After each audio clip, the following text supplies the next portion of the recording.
When you are homeschooling and you have a lot of different levels that you are working with, there are always unique challenges that you have to deal with. So today we're going to talk to my friend Shari, and if you've been on site at any Teach Them Diligently event, or if you have emailed about children's program or any number of other issues you've probably interacted with and already love Shari too.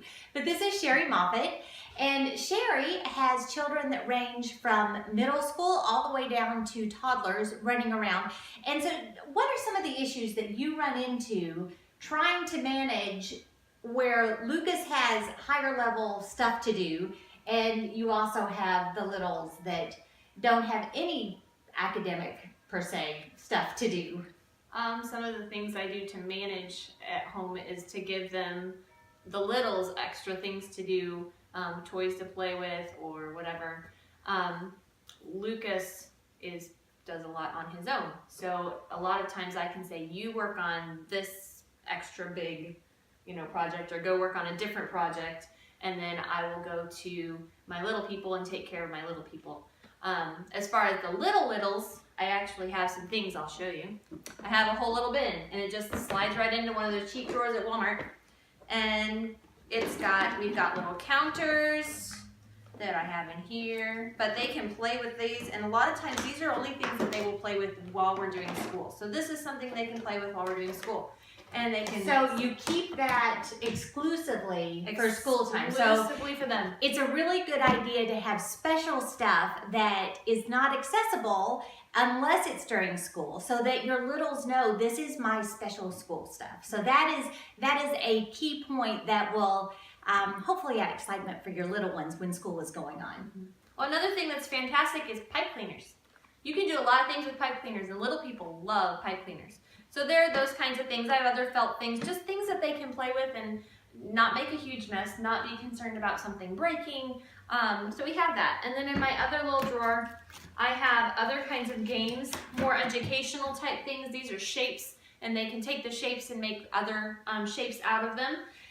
Those are really cool. There's money that they can play with, that kind of thing. But all of those things, they're only allowed to play with during our school day. Okay, tell me a little bit about how your school day actually functions, because that is something that changes quite a bit as you get older. And after she talks about hers with littles, I'll tell you a little bit about how ours looks now that we're all skewing older. So how does your school day, just an overview from start to finish, and how do those little people fit into that? So kind of talk us through that just a little bit.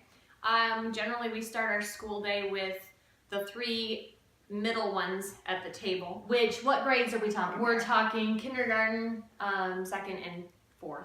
Okay. So they are all sitting at the table doing their thing. Lucas sits over at our breakfast bar. He's in what grade? in 7th grade. 7th grade. All right. And he, again, just independently kind of works on his own. But I will normally take my K5 child and we will work on reading first. And then, working on anything else that I need to do specifically with him, because he's the one who takes the most time. My 3-year-old will come and he will get something to play with out of the bins, or he will go and he will, play with cars or other things throughout the house. And I think teaching your younger children to play independently is very, very important. How about space? Is your youngest, are there specific places that he can go and he knows this, or is he fairly free to roam around? I've heard it both ways. I've heard where you've got room time now, you're going to be sitting in this area now to play. How do you manage that with your little one? I don't tell him now that he's 3 that he has to be with us all the time. Right. A lot of times I actually send him into a room that's adjoining our room because he can be more of a distraction while he's playing independently than not. So normally he will actually come into the room that we're in and he'll play out here and we'll hear him make, all kinds of noises and have fun, but it doesn't bother anyone. Okay. When he was smaller, we made sure that he stayed in the room with us because little hands can get into many different things. So that's why we decided to do it that way with him. Okay, it's very interesting because as your homeschool will shift, you'll find that just as she's got ones that need more attention and ones that need less, that basic rhythm goes with you. You're always going to have children that are more demanding, that have greater needs of hands-on at any given moment, whereas others are going to be working more independently. At my stage of life, now that I've got older children, I could have one that needs help with upper level math, or something that they're working on, studying for a science test, things that they really need to interact with me on, or they could go for 2 or 3 days where I don't see much of them at all. And we're going to talk in another lesson about how I make sure they're staying on track as they're older, and offer them accountability while still giving them the chance to spread their wings and learn to be responsible on their own. But that's a conversation for another day. So with these ideas, how did you come up with some of the different things that you do, and how has that kind of evolved, as now you've got all but one in school, but 2 years ago your life looked very, very different. So how has your school evolved through all of this? Well, honestly, I would say it has to do with God's grace and God's goodness, because you just sit there and sometimes you go, I can't do this. This is too much. I have little people. I have big people. It's overwhelming. And I know everybody feels that way. Right. But as far as that, it was just as things would happen and I would see this is not working, we would try something different. And that's one thing I would encourage you moms, no matter if you've got big people or little people, really just find that thing that works for you. Mm-hmm. And if it doesn't work, you say, oh, well, I know so-and-so does this. Try what so-and-so does. And then go ahead, and if it works, then great. If it doesn't, then throw it out the window and say, well, we can try something different. Some things will work for a little while. Absolutely. Fantastically. But then you grow into a different stage before you even recognize it. So as you see things changing, change with it. And that's one of the exciting things about homeschool, is we're always growing and we're always searching for new ideas and new ways to problem solve. But we want to keep up with the growth of our children as we go. Something else I wanted to share with you while I was thinking about it is when we actually go and buy school supplies. Mm-hmm. Because there is that time in the year when everything's either duty-free, tax-free, if we went to Australia. Tax-free, or it's cheaper because it's all there for the school year. Right. When we go, I always get my little person a box, some pencils, some crayons, and some markers, and their own little pad. And they can pull that out anytime during school. Okay. So when their big kids and their brothers and sisters are doing school and they want to do something, they have something that they can sit down and tangibly do. Right. And they have their own box, and they're not reaching into siblings' box to get their things. It just helps a lot with the dynamics with all of the other people. How about reading aloud specifically? Mm-hmm. How do you incorporate reading aloud in your homeschool? I know when we had younger children, a lot of what we did involved reading aloud, whether it be history and science or just novels or pieces of literature or poetry or whatever. How do you work that into your homeschool, and what role do the littles have in that? With all of my elementary age children, so from my 4th grader all the way down, we do science and history together. Mm-hmm. They will sit and, my littlest, my K5 kid, he will color and he will listen and maybe draw a picture about what he's listening to. And I love that he comes away from things with something that he can, a little nugget that he's heard in the history lesson or in the science lesson. We read other things aloud as well. We love to do missionary biographies. Mm-hmm. So sometimes we'll take that and we'll do that during lunch. Okay. That's a good way to keep your kiddos quiet when you actually need some peace of mind for what. So, but those are the 2 things that we read aloud as a group. When they are in elementary school, up until about 3rd grade, I have my children still read their reading books aloud to me. Okay. And that takes extra time, but it is worth it because you can assess where your child is going and you know what they're doing. Right.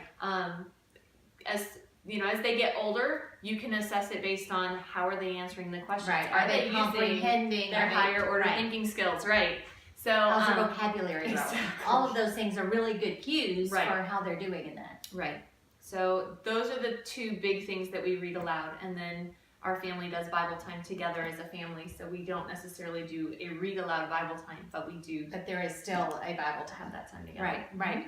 Another thing that I would throw out, no matter where you are in this cycle, no matter how old your children are at this time, you're always going to have distractions for yourself. So one is liable to come up to you at any given moment needing help, and it's a bad time. And we were talking about this yesterday, actually. It's very easy as moms to react inappropriately and to shoo them off, or even to speak in ways that can hurt feelings, or just really, really be harmful. So be on the lookout for that. That is something that is gonna happen, I promise. And that is gonna be something on which you will stub your toe, I promise. But it offers you a very good opportunity to go back to that child and apologize, tell them that mommy was wrong. And that teaches them an awful lot about humility, about setting things right, about character. And that is a really good way to disciple them, even through an error in what you do. But you also have to look at ways that they are not an inconvenience for you. And so if you find that more often than not, these questions are an inconvenience for you, it's probably time to evaluate how you're doing things, because you're setting stuff up in a way that is probably not the best for your family. So I would just encourage you to be flexible, to look for good ideas, to talk to your friends. Homeschool moms that are veterans are a great resource for this. But look for ways to set up your homeschool in a way that will allow you that time to be available for your children. We are definitely out of time. Are there any other things that you wanted to throw in before we end that you've not gotten to yet? No, again, just keep trusting the Lord and keep going to Him, and like Leslie said, listen to those other homeschool moms. It's not all going to work for us. My family is very different from Leslie's family, Yeah. But we function the way God has us to function. And love those littles, enjoy your big ones, and trust God for all of it. So at the bottom of this lesson, you're going to find some great resources with ideas for ways to juggle, ways to set up your homeschool. We put together some Pinterest boards for you that I think will hopefully spark your imagination and get your creative wheels in motion. We've also included an audio about how you homeschool with those toddlers at your feet. So if that is where you are in life, I hope you'll take the time to listen to that and find even more great ideas. In the meantime, I hope you have a great week, and we will see you back here next week. Teach Them Diligently is here to support your family's homeschool and discipleship efforts year-round. So make sure you subscribe to our YouTube channel to get fresh content every week to encourage your heart in your efforts.